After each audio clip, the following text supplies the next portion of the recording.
Yeah, lumang bahay, beat ang kwento ng panahon. Sa Boss Mac Vlog, binibigyan ng bagong anyo ngayon. Basag na pader, sirang bubong, ayusin lahat. Sipag at tiyaga, puhunan para muling maglingling ang bukas. Design na praktikal, maganda at matibay. Sa bawat proyekto, kalidad ang tunay. Boss Mac, gawaing totoo. Lumang bahay, ginagawang bago. Kahit pagod, kahit mahirap, tuloy ang laban. Sa Boss Mac Vlog, pangarap ay tinatayo sa sariling Ayan, lubog pa yan mga boss, hindi na lumiliit yung tubig. Lifetime na. Kaya pinatambak ni client itong kanyang bungalow house para magamit. Saka yung yung CR. Ito, itataas din natin yan sagad na sa kisame. Pag-asa at tiwalang totoo. Sa bawat hirap may aral na kapalit. Sa dulo ng pagod, tagumpay ang kapalit. Boss Mac, tuloy ang kwento.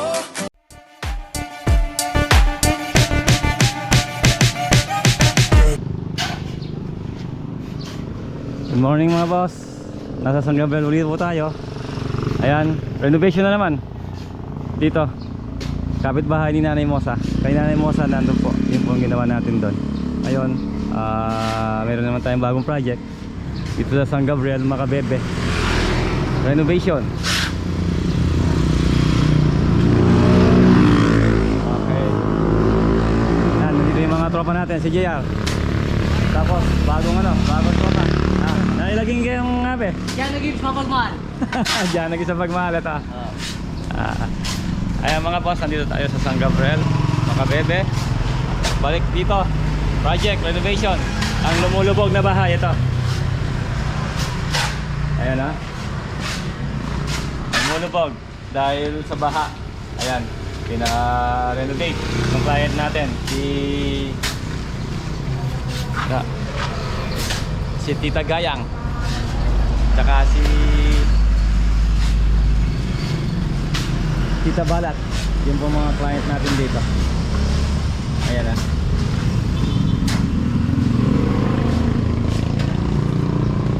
Di na umalis yung tubig, kaya kailangan ng renovate. Gagawin po natin dito tambak, tapos yung mga pinto, tsaka yung mga bintana papalitan, tapos repaint. Ayan, tapos ito tiles ito gagawa tayo ng pinaka kitchen nila dito. Baba tayo mga boss. Ayan ilang buwan na yung tubig dito. Itagay, good morning. Ayan yung client natin. Pila na yung kaya banuang makalbogin Ay kay bulan alini. Pila na kay bulan. Last year pa. Nini pa nila ko. Ay, nini pa. Ayan Hindi pa tagulan, pero ito lubog na. Ayan Bali, ilang inches? Bali 12 inches or 1 feet.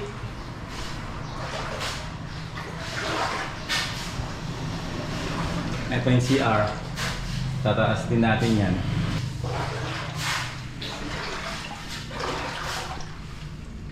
Ayan sayang yung bahay.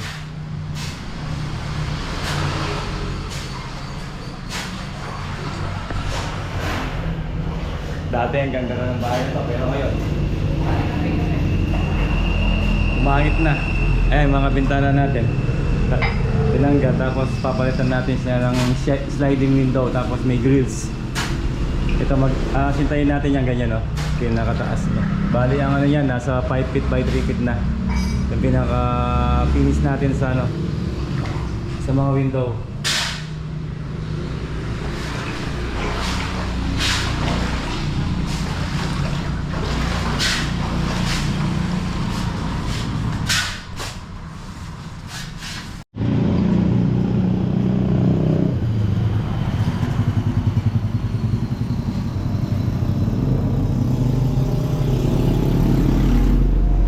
Dati yung aircon nandiyan, no?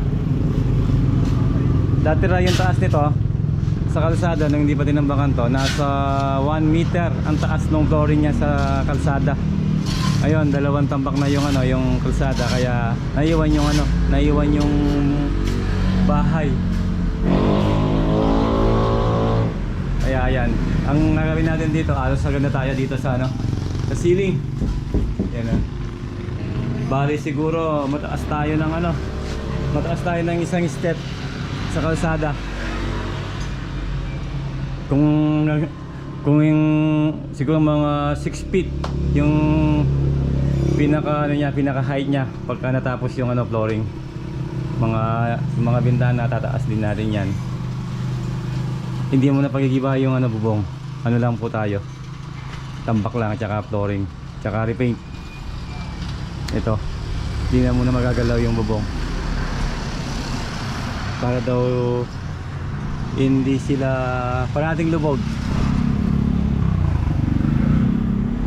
Tapos dito mataas to. Itong pinakagarahe niya, hindi na siya garahe, gagawin na lang ng ano, kitchen. Bali mataas to ng dalawang step sa kalsada. Kasi pwede pang itaas yan, no? Mataas yung ano bubong. Di tulad dito, mababa na yung ano pisame.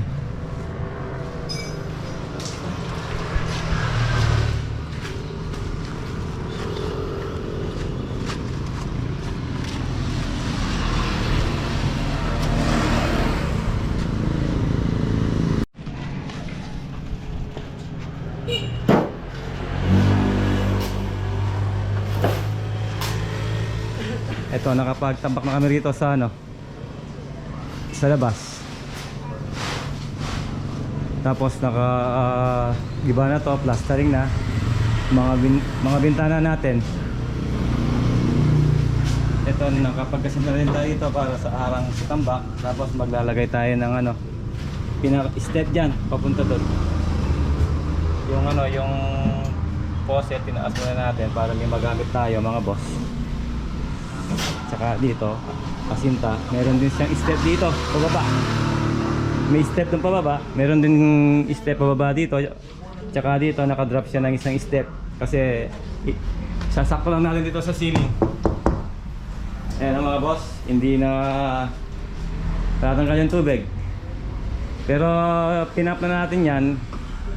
Ayun, gumamit tayo ng pump. Pero kulang pa yung tambak natin. Bali, ito yung pinaka ano natin, yung pinaka tambak natin, tapos flooring, tapos tiles. Bali pag naka-finish na yan sa flooring at sa ceiling, nasa 6 feet po, 6 feet yung height. Ito yung pinaka-tambak natin, ayan o. Yung guhit na yan, saka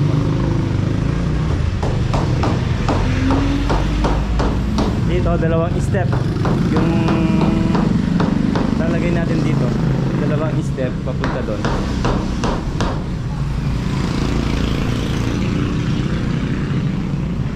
Ito buhangin yung ginawa natin pantambak. Ito pag natambakan na yun, lilipat to yung mga gamit.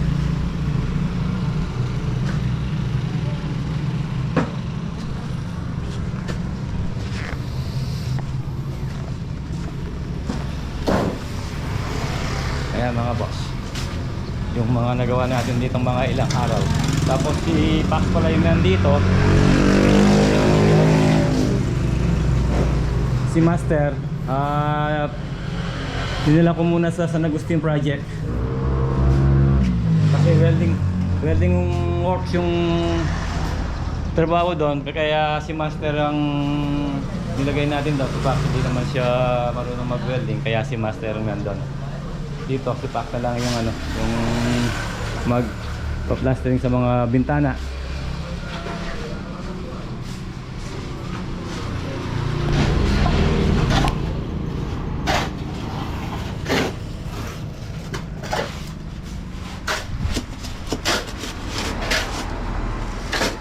Ito, pinahukay ko na to mga boss para makapagasinta na kami, para makagawa ng mga step dito.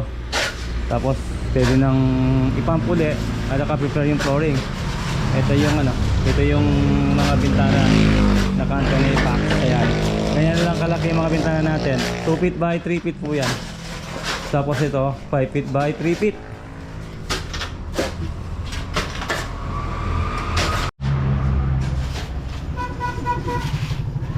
Ito, pinaukay ko na rin to para yung step dito. Para prepare na lahat tong ano para ma-flooringan natin. Ito dito sa pinaka loob ng bahay. Ayan, lubog pa rin mga boss, hindi na lumiliit yung tubig. Lifetime na. Kaya pinatambak ni client itong kanyang bungalow house para magamit. Saka yung ano, yung CR. Ito, itataas din natin yan sagad na sa kisame. Tapos safety tank ko lang yung ano, flooring natin. Gagawin na lang safety tank itong ilalim. Katulad ng ginagawa natin sa mga ibang project natin na lumulubog din. Yan, ang lumulubog na bahay kailangan i-renovate para magamit.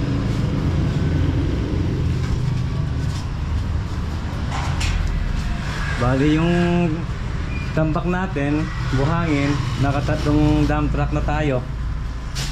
Ayan, siguro mga isang dump truck pa to para matambakan na lahat yung ano, yung may tubig. Tapos gigibayin yan. Lilipat to. Ito ang hanging cabinet dito, gagawa tayo ng panibagong kitchen, lababo.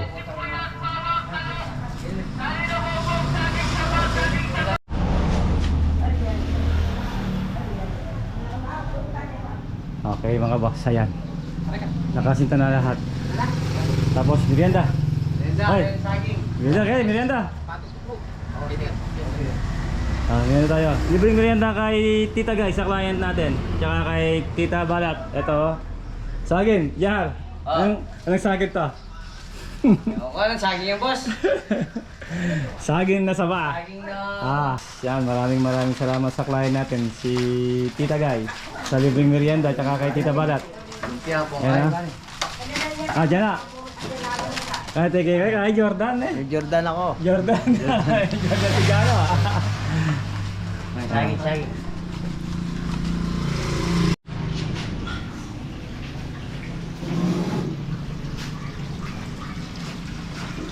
Pinapatubigan natin mga boss para mag-compact yung buhangin, yung tambak natin.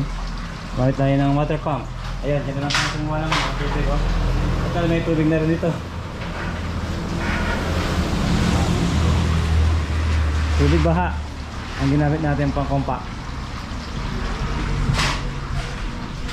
Dito, ayan, naka na yung isang step dito. Nakasinta na. Dito.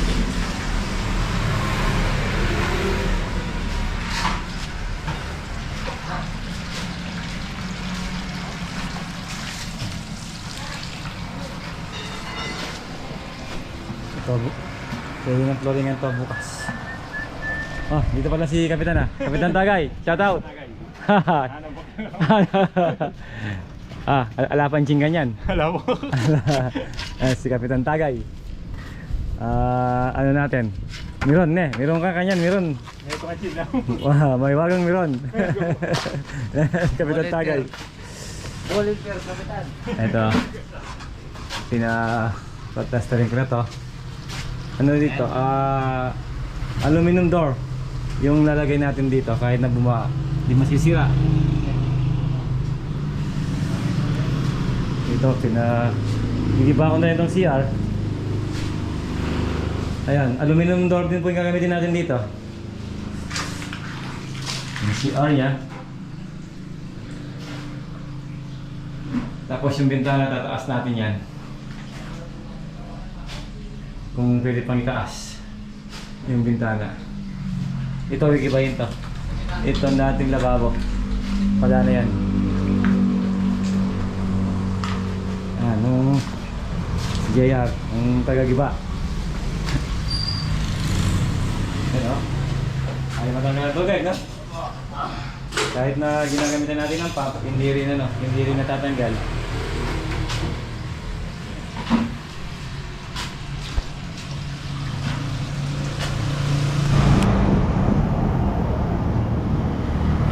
Ayan mga boss, yan po yung update natin dito sa bagong project sa lumulubog na bahay. Yan, nakapagtampak na rin tayo. Pwede nang mag flooring. So, tapos yung nakadatong ano tayo, dump truck, no, Kap? Ah. Ano, muli na kami. Oh, sige. Si Kapitan Tagay mga boss. Love you, amo. So ayun mga boss, hanggang dito na lang po yung vlog natin dito sa Sanggaber Project. Okay, kita-kita na po tayo sa next video mga boss. God bless.